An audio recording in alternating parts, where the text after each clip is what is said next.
자, 충격을 더했던 오늘 같은 장에서는 어떤 종목들의 수급이 몰렸는지 이제 수급 로드맵 시작해 보도록 하겠습니다.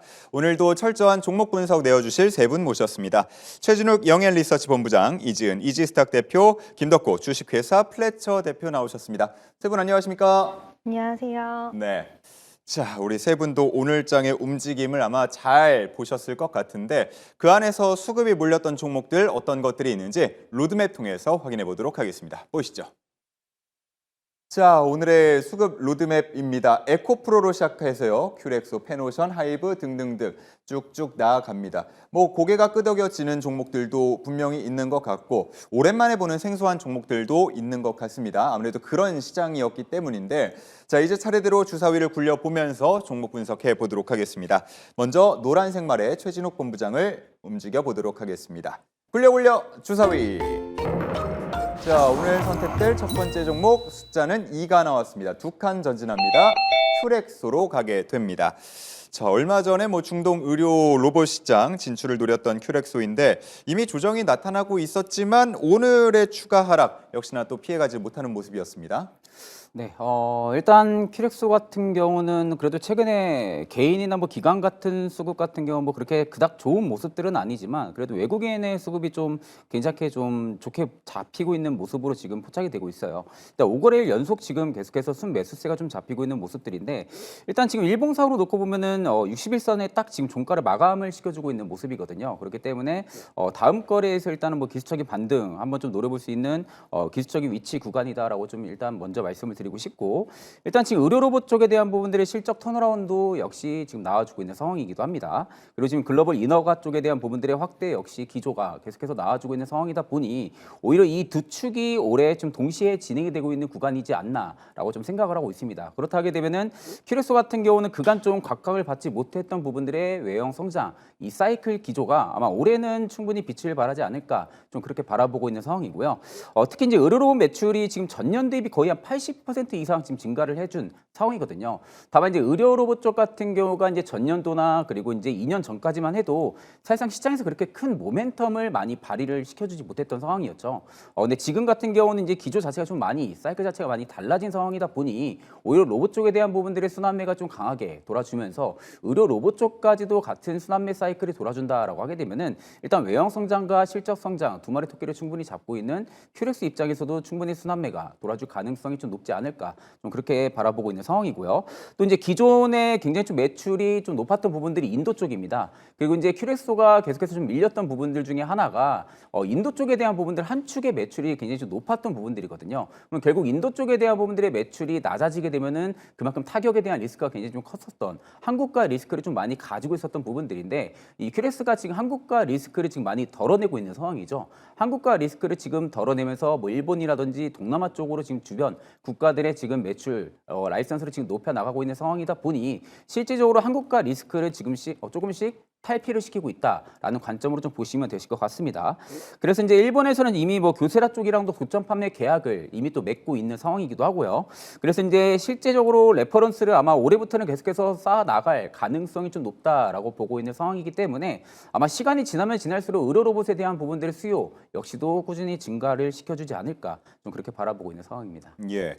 자, 1월에 차곡차곡 주가를 쌓아 올려가면서 다시금 2만 원 선도 뚫어냈던 큐렉소였는데 이후에 조정이 좀 나왔고 오늘 이제 하락이 물론 시장 전반적으로 빠져서 이걸 의미를 어디다 얼마큼 둬야 할지는 모르겠습니다만 일단 꽤 중요한 지점이 아닐까 하는 생각도 드는데 차트 보면서 매수와 관망 의견도 제시해 주시면 좋겠습니다. 네, 일단 지금 일봉상에서 놓고 볼 때는 사실 지금 60일선에서 대부분 다 반등이 계속 나와줬어요. 저점에서 계속해서 이제 반등이 나왔다가 조정이 나오면은 대부분 60일선에서 반등이 좀 강하게 좀 들어와준 부분들이었거든요. 대부분 이제 60일선에서 반등이 들어와줄 때도 거래대금들이 동반되면서 기술적 반등이 좀 들어와줬던 부분들. 근데 지금 오늘 종가가 딱 60일선에서 안착을 시켜주면서 마감을 시켜줬던 상황들이다 보니까 외국인 수급도 지금 끊이지 않고 들어와준 부분들만 놓고 봤을 때는 충분히 다음 거래 일장에서는 매수 혹은 지정한 리스크가 여전히 불거진다고 해도 보합권을 좀 유지는 시켜줄 가능성이 좀 높지 않을까 좀 개인적으로 그렇게 바라보고 있는 상황이다 보니 저는 일단은 매수 의견을 좀 드리고 싶습니다. 그렇습니다. 오늘의 하락을 기회로 삼아보자 매수 의견을 주셨습니다. 자, 다음은 초록색 말 차례네요. 이지은 대표의 말을 움직여 보도록 하겠습니다. 굴려 주사위. 자, 이번에는 어떤 종목이 선정이 될지요? 숫자는 4가 나왔습니다. 4칸 전진합니다. 하이브로 가게 되는군요.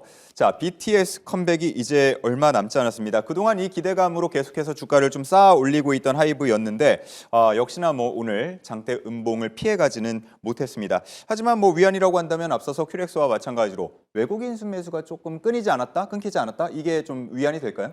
네, 1월 말부터 해서 정말 지속적으로 꾸준히 매수를 해준 부분들이 확인이 될 수가 있는데 외국인의 매수세와 함께 개인들의 매수세도 최근 들어서는 좀 두드러진 그런 양상이 나타나고 있습니다.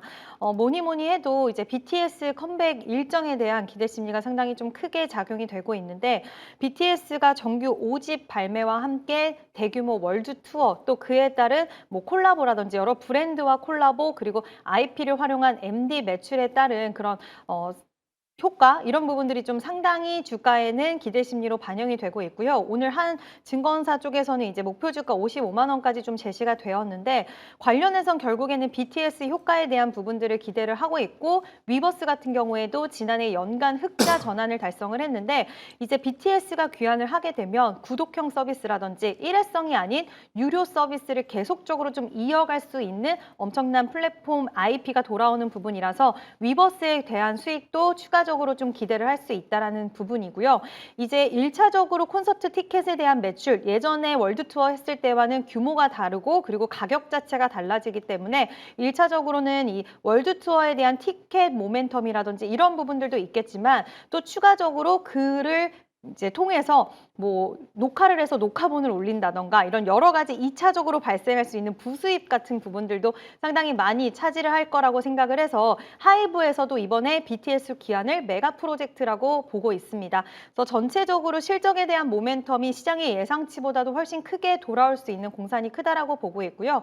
그뿐만 아니라 지금 저연차 아티스트들 때문에 작년 같은 경우에는 비용단이 좀 많이 나갔습니다. 아무래도 글로벌에서 가수들을 육성하다 보니까 나가는 금액이나 이런 부분들이 상당히 컸었는데 올해는 좀 돌아오는 수익 구조로 진행이 된다라고 한다면 BTS와 그리고 저연차 그룹들의 수익화까지도 기대를 한다고 했을 때 시장에서는 실적에 대한 기대감이 상당히 좀 크지 않을까라고 보고 있고요.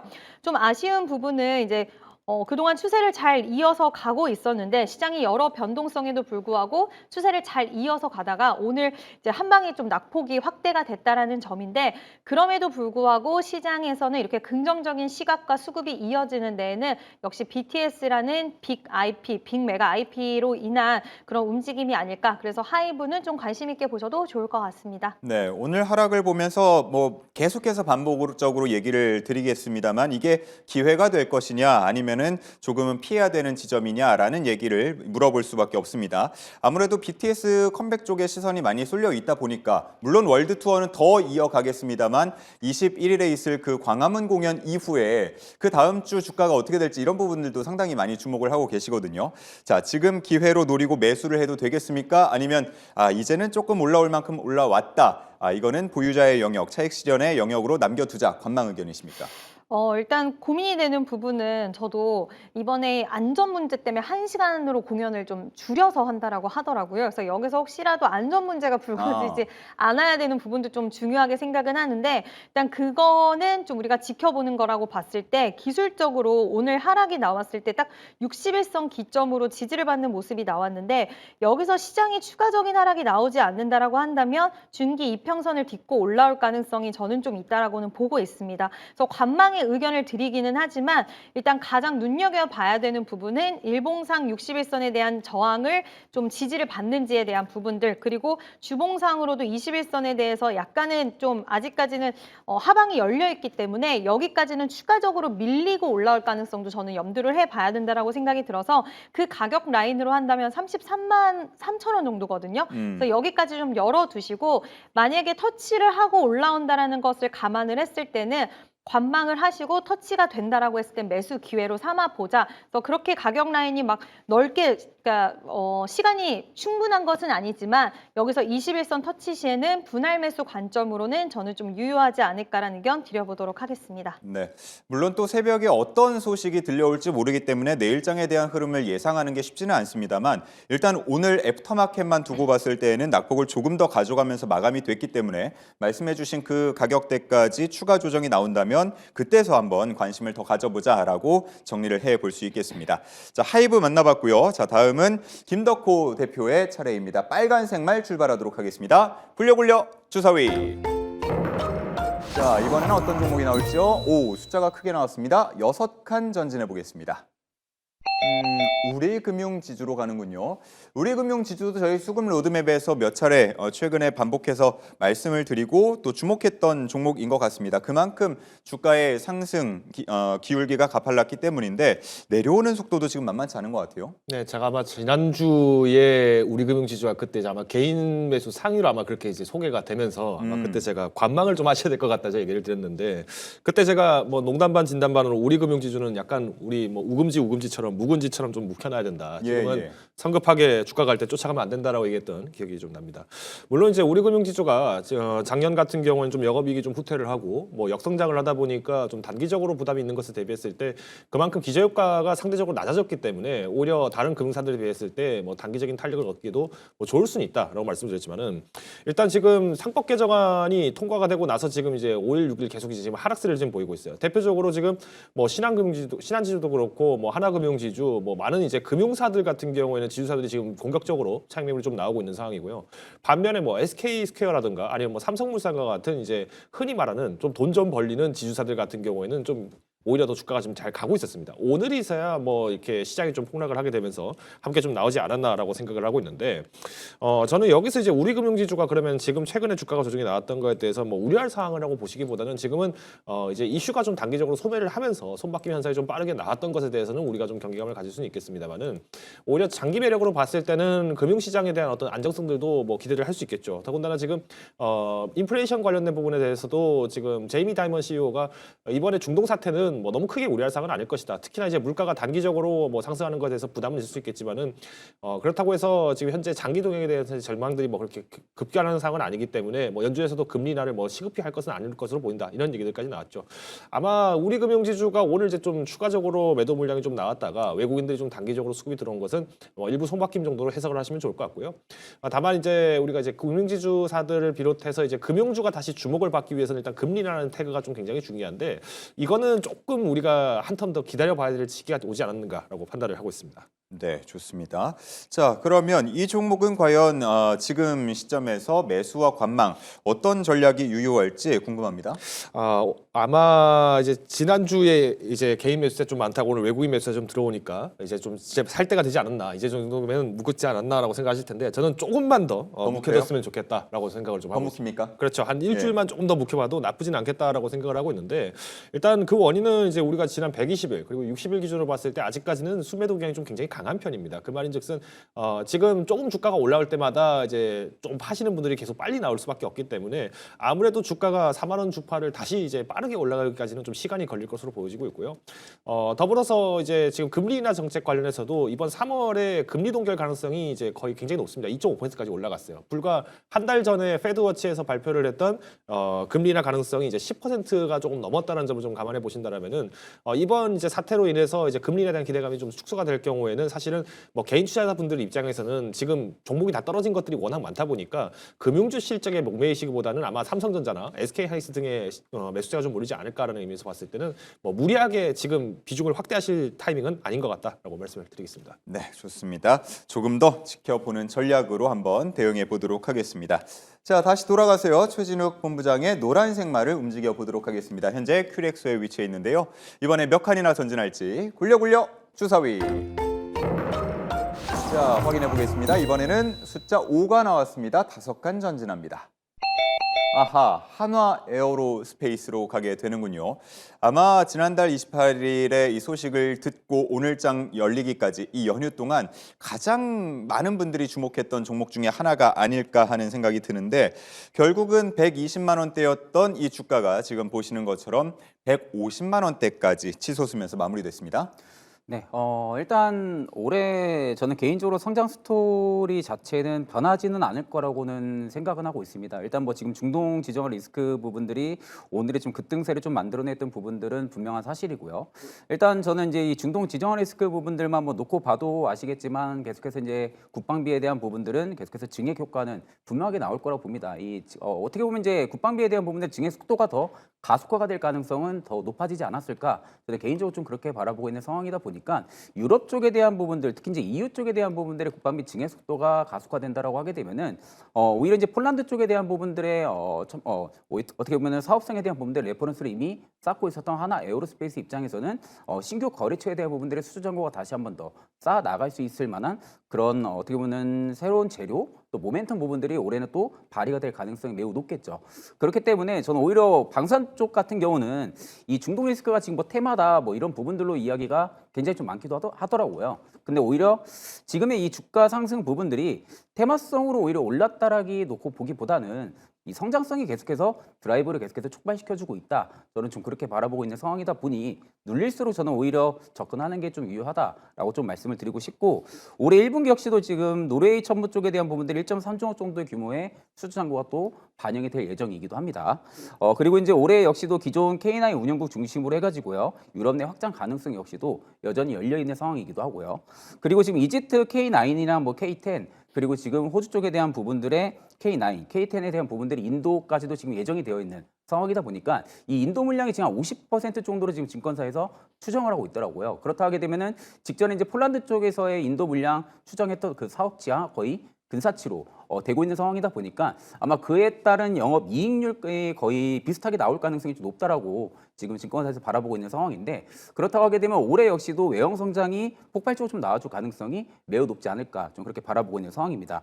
거기에 일단은 뭐 스페인 K9 자주폭부터 시작을 해서요.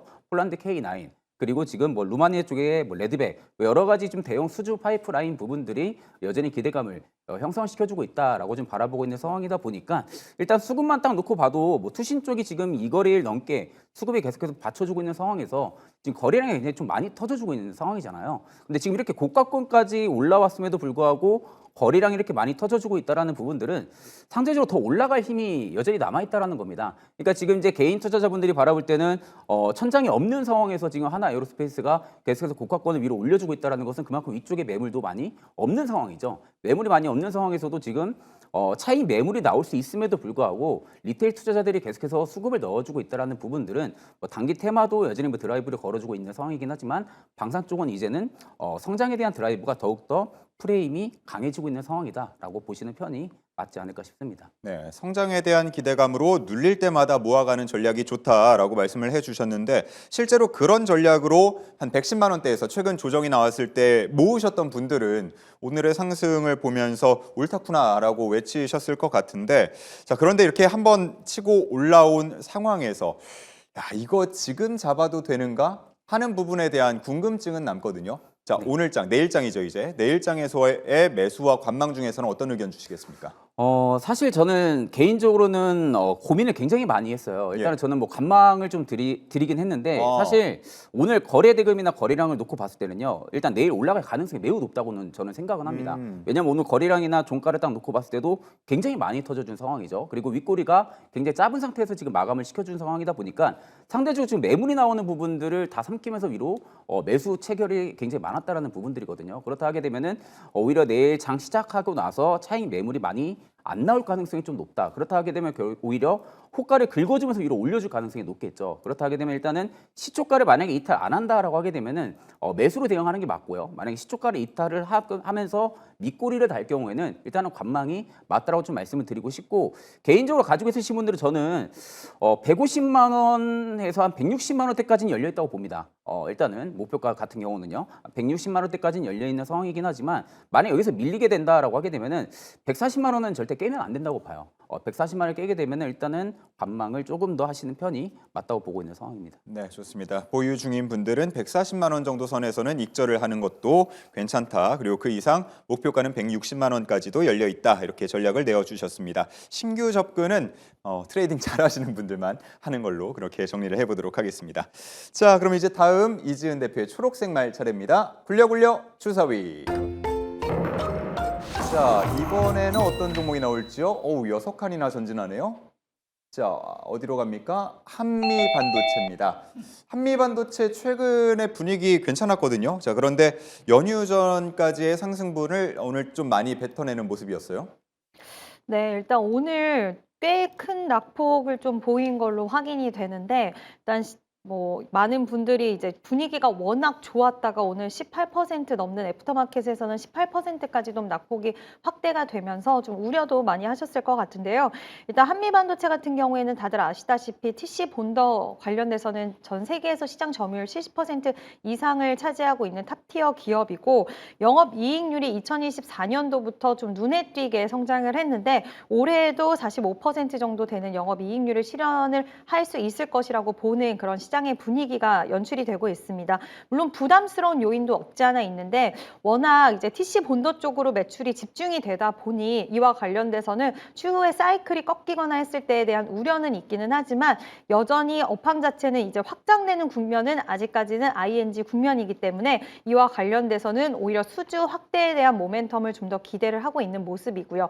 회사의 입장에서도 지금 SK 하이닉스와 마이크론 쪽으로 너무 집중된 모습이 있다 보니까 최근에도 새로운 장비를 이제 BOC, COB라는 장비를 세계 최초로 개발을 해서 인도의 메모리 기업에 납품을 한다, 수주를 받았다라는 이야기가 있었고, 뭐 인도뿐만 아니라 다양한 공급처로 확대하려는 그런 움직임들이 있기는 하지만 품목 자체가 이제 TC 본더를 기반으로 해서 뭐 하이브리드 본더 계속해서 발전은 하고 있지만 이와 관련돼서 TC 본더 쪽으로의 집중도가 좀 높다라는 것을 약간의 부담 요소로 보고 있는 부분도 있기는 합니다. 다만 실적에 대한 부분과 앞서서도 말씀드렸다시피 이제 업황은 아직까지 사이클이 진행 중이라는 점을 시장은 감안을 했을 때는 여전히 좀 매력적으로 보고 있지 않나라고 보고 있고요. 오늘 하락이 나왔음에도 불구하고 뭐 거래량은 그 전에 거래량을 뛰어넘을 정도의 거래량 실린 하락은 아니었기 때문에 추세 자체로는 완전히 뒤바뀌었다, 하락으로 뒤바뀌었다라고 보기에는 좀 어렵지 않나. 그래서 실적 기반 그리고 SK 하이닉스와 마이크론을 고객사로 튼튼히 품고 있다라는 부분, 물론 삼성전자와 관련돼서는 이야기가 계속 왔다 갔다 하고 있기는 하지만 이제 두 고객사에서 워낙 큰 점유율을 보유를 하고 있고 사이클 자체가 여전히 진행 중이라는 부분을 감안을 했을 때는 시장에서는 좀 긍정적인 쪽으로 받아들여지지 않나라고 보고 있습니다. 그래서 전반적으로 봤을 때 수급적인 부분도 오늘 외국인이 좀 이탈이 있기는 했지만 최근에 금융투자, 기관, 그리고 외국인 오늘 외에는 좀 매수를 단기적으로 지속했던 부분을 미뤄 봤을 때는 여전히 수급적으로도 그래도 우호적인 분위기가 연출이 되고 있는 상황이 아닐까라는 의견 드려보도록 하겠습니다. 네, 저희 방송을 시청하고 계신 시청자분들 중에서 지금 돈이 있어도 대체 무슨 종목을 담아야 할지 모르겠다라고 의문점을 많이들 남겨주고 계신데 한미반도체 일단 오늘의 조정이 나오기 전까지 분위기 좋았고요. 그리고 오늘 그 몇 안 되는 상승 종목들 가운데서 반도체 소부장 종목들도 분명히 한 두 자릿수 이상 보이는 종목들도 있었기 때문에 한미반도체의 이 하락을, 이 조정을 기회로 삼을 수 있을까 하는 궁금증 자연히 드실 것 같은데 매수와 관망 중에서는 어떤 전략 좋을까요? 좀 너무 많이 빠져서 조심스럽기는 하지만 그래도 저는 좀 긍정적으로 매수 쪽으로 보고 있는데 예. 물론 내일 장 초반에 무조건 매수를 하자라는 의미는 아니고요. 일단 시장의 분위기가 좀 받쳐주는 것과 그리고 반도체 투톱이 반등이 나온다라고 했을 때는 좀 분위기를 빨리 같이 탈 수 있는, 왜냐하면 최근에 단기적으로 상승폭이 컸고 오늘 단기 낙폭이 좀 확대가 됐기 때문에 반등 또한 빠르게 나올 가능성이 있다라고 생각이 들어서 5일선에서 지지를 받고 올라간다라고 한다면 그 힘 자체가 좀 강할 수가 있다라고 봅니다. 그래서 내일 반도체 투톱의 움직임을 봐야 하긴 하겠지만 두 종목이 긍정적으로 장 초반에 좀 출발을 강하게 해준다라고 했을 때는 매수가 가능하지 않을까. 그래서 오늘 거래량이 그렇게 많이 나오지 않은 점은 저는 좀 긍정적으로 보고 있고, 보유하신 분들은 일단 내일 좀 분위기가 투톱의 느낌이 좋다라고 한다면 보유 관점 유지를 해주셔도 좋지 않을까라는 의견 드려보도록 하겠습니다. 네, 좋습니다. 아무래도 뭐 시장 분위기가 분위기인니만큼 매수와 관망 이렇게 딱 두 글자로는 정리하기가 좀 어려운 것 같고요. 각 종목마다 자세한 전략들 지금 전문가께서 내어주고 있으니까 참고를 잘 해주시기 바랍니다. 자, 다음은 김덕호 대표의 빨간색 말 차례입니다. 굴려 주사위. 자, 이번에는 어디로 갈지요? 숫자는 2가 나왔습니다. 바로 앞에 있는 한화 시스템으로 가게 되네요. 한화 시스템 아마 뭐 꽤 팬이 많은 종목이기도 합니다. 그래서 언제쯤 더 오를까, 언제쯤 한번 더 튈까 이런 생각을 하면서 지켜보신 분들 많았을 것 같은데 일단 오늘장 상한가를 기록하면서 앞으로에 대한 기대감도 더 키우고 있습니다. 앞으로 더 잘 갈 수 있을까요? 일단 하나 시스템 같은 경우는 장기 종목으로 보셨을 때는 뭐 굉장히 매력적입니다. 그러니까 우리가 뭐 하나 시스템이 뭐 앞서서 이제 본부장님께서 말씀해 주셨던 것과 동일하게 이제 지금은 방산 시장 수요가 전반적으로 확대가 된다라고 했을 때 특히 방공망 체계가 굉장히 중요합니다. 이번에 미국이 이란을 폭격을 한 것도 사실은 어떻게 보면은 제공권 장악이 선제적으로 됐기 때문에 성공적으로 할 수 있는 작전이었다는 것을 좀 감안해 보신다라면은 결국 지상군 중심의 이제 중동 국가들 같은 경우는 방공 체계 의존율이 굉장히 높을 수밖에 없고요. 뭐 우리나라 같은 경우에도 상당히 이제 공군력이 강해지고 있기는 합니다만은 이제 육군 보유가 굉장히 많다 보니까 뭐 레이더 체계라든가 이런 방공망 체계에 대해서는 의존력이 좀 더 높아질 수밖에 없다라는 것이 이제 현실적인 뭐 답안으로 말씀드릴 것 같습니다. 자, 그러면 이제 하나 시스템이 작년도 같은 경우에는 이제 매출이 그래도 전년 대비해서 30% 이상 성장을 했는데 영업이익이 이제 마이너스 40%예요. 그러니까 이거는 이제 다 이미 하나오션 때 제가 많이 소개를 드려서 아시겠습니다만은 하나오션이 이 필리존소 인수하는 데 있어서 그 자금을 빌린 거예요. 그러니까 쉽게 말하면은 아들내미 딸내미가 나 엄마 아빠 나 사업 좀 하게 돈 좀 빌려주라고 했는데 돈을 빌려준 거랑 똑같습니다. 그래서 뭐 하나 에어로스페이스도 그랬었고 하나 시스템도 그렇고 사실은 여기에 대한 이제 영업이익이 좀 다소 이제 좀 부진하게 나왔던 거. 그러니까 이제 순이익도 부진하게 좀 나왔던 것이 좀 아쉽지 않았는가라고 좀 판단하실 수 있을 것 같은데 결론적으로는 이제 필리존소 관련된 부담들은 완화가 될 수밖에 없고 오히려 지금 이제 정상화되고 있기 때문에 여기에 따라서 연계할 수 있는 매출도 확대가 될 것으로 좀 보여지고 있습니다. 그리고 일단 레이더 관련된 부분들에 대해서도 지금 실적들이 굉장히 잘 나왔고 특히 이제 중동 지역 내에서의 아랍에미리트라든가 아니면은 뭐 이제 이라크에 대해서도 이제 매출들이 지금 연결 매출이 나오는 게 2026년도부터 본격 반영 예정이기 때문에 저는 올 한 해에서도 굉장히 좋은 실적 보일 것으로 판단하고 있고요. 특히 이제 스페이스X 관련주로 이제 거론이 되기 시작하면서 급등을 했었는데 이 하나 시스템도 사실 위성 테마 단기 그렇게 오래되지는 않았어요. 그러니까 재작년에 이제 우리나라 우주항공청 개청이 될 때 잠깐 반짝하다가 그 다음에는 뭐 관심도 없다가 하나 시스템이 부랴부랴 이제 지금 주가가 좀 많이 올라갔는데 앞으로는 이제 소형 SAR 위성이라든지 아니면 지휘 통제 통신 여기까지도 이제 매출들이 좀 확장될 것으로 보이고 있기 때문에 저는 보수적인 입장에서 봤을 때는 현재 실적 부담감은 오히려 더 완화가 되고 있지 않은가라고 판단을 하고 있습니다. 예. 자, 뭐 말씀해주신 여러 가지 모멘텀들을 알고 있던 투자자분들은 그래 내가 이거 좋은 종목인 줄 알았어 조정 나오면 살려 그랬는데라고 하면서 오늘장에서의 이 상승을 보면서 아마 안타깝다라는 마음만 가지셨을 수도 있습니다.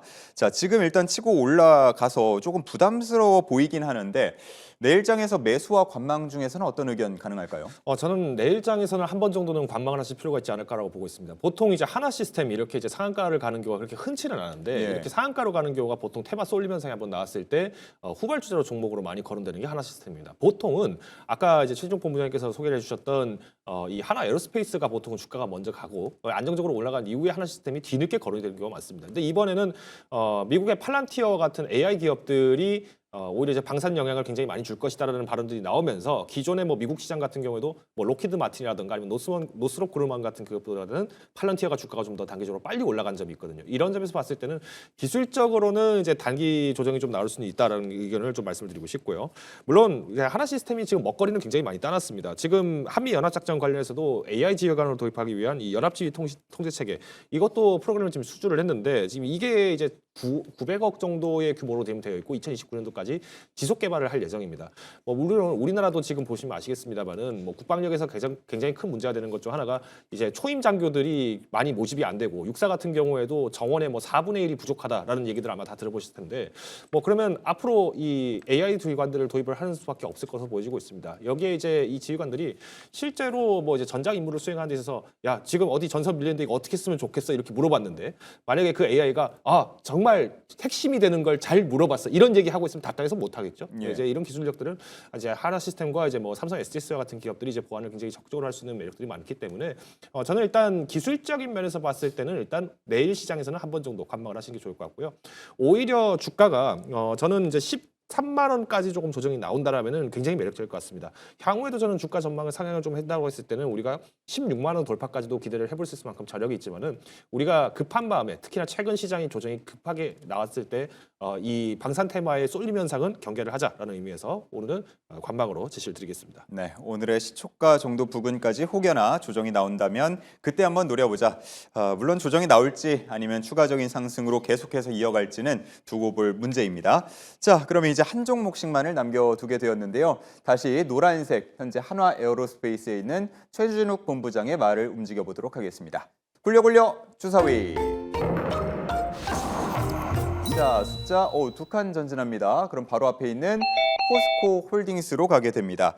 뭐 가파르진 않지만 최근에 주가를 그래도 꾸준히 쌓아 올리고 있던 포스코 홀딩스였는데 일단 오늘 장에서 조정이 나오면서 상당 부분을 다시 조정을 받는 모습입니다. 어떻게 보고 계신지 궁금하네요. 네, 일단 지금 PER로만 놓고 봤을 때는 0.6배 정도 되고 있는 상황이다 보니까 지금 가격적인 메리트는 분명히 있는 구간이라고 저는 생각은 하고 있어요. 그러다 보니까 지금 수급만 놓고 봤을 때도 연기금이 최근에 다시 관심을 좀 가지고 있는 상황이기도 하거든요. 최근에 뭐 지금 스위스산 철강 규제부터 시작을 해서요, 뭐 중국 쪽에 대한 부분들의 철강 생산에 대한 규제, 이 여파 부분들이 장기 투자에 대한 부분들의 매력들을 지금 또 끌어올리고 있는 상황이다 보니까 향후 철강 쪽에 대한 부분들의 사업성이 좋아질 것을 지금 예상을 하고 연기금 쪽에 지금 가치 투자에 대한 부분들의 수급적인 매력도가 좀 높아지고 있는 것으로 판단을 하고 있습니다. 그렇다 하게 되면 일단은 PER 수치로만 놓고 봤을 때는 분명한 것은 가격은 싸다라는 부분들은 확실하다라고 좀 말씀을 드리고 싶은 상황이고 일단 전년도 한 4분기 기준으로 놓고 봤을 때는 여러 일회성 요인들이 좀 많이 겹쳐 있었던 상황이다 보니까 어닝 쇼크로 좀 기록을 하기는 했습니다. 다만 지금 올해 증권사 제가 리포트를 한번 체크를 해봤을 때는 올해 1분기부터 좀 실적이 좋아질 것이다라는 긍정적인 리포트가 좀 꽤 많이 나오고 있는 상황이더라고요. 자회사들의 좀 안정적인 외형 성장이라든지 실적 성장이 좀 구조적으로 좀 잡혀 나가는 가능성이 좀 높다라는 이런 여러 요인들이 좀 많이 나오고 있는 상황이기도 하고요. 또 이제 가장 좀 중요한 부분들은 장강 제철소에 대한 부분들, 워낙 이제 적자를 좀 많이 보고 있었던 제철소 기업이죠, 중국 쪽에서. 근데 이 장강 제철소를 지금 이제 매각을 진행을 합니다. 이 매각을 진행을 함으로써 이제 적자 기업을 어떻게 보면은 탈피를 시키면서 올해 1분기부터 연결 편입해서 이제 재해가 되는 상황이죠. 그렇다게 되면 일단은 적자 규모가 일단은 좀 축소가 되는 상황이다 보니 어떻게 보면 포스코그룹 입장에서는 실적 개선에 대한 부분들에 힘을 쓰려 하는 그런 제스처, 드라이브 모습들을 충분히 확인해 볼 수가 있는 부분들이고 그렇기 때문에 지금 수급적인 면이 리테일 투자자 쪽에서 좀 관심을 많이 가지고 있는 것으로 좀 판단을 하고 있는 상황입니다.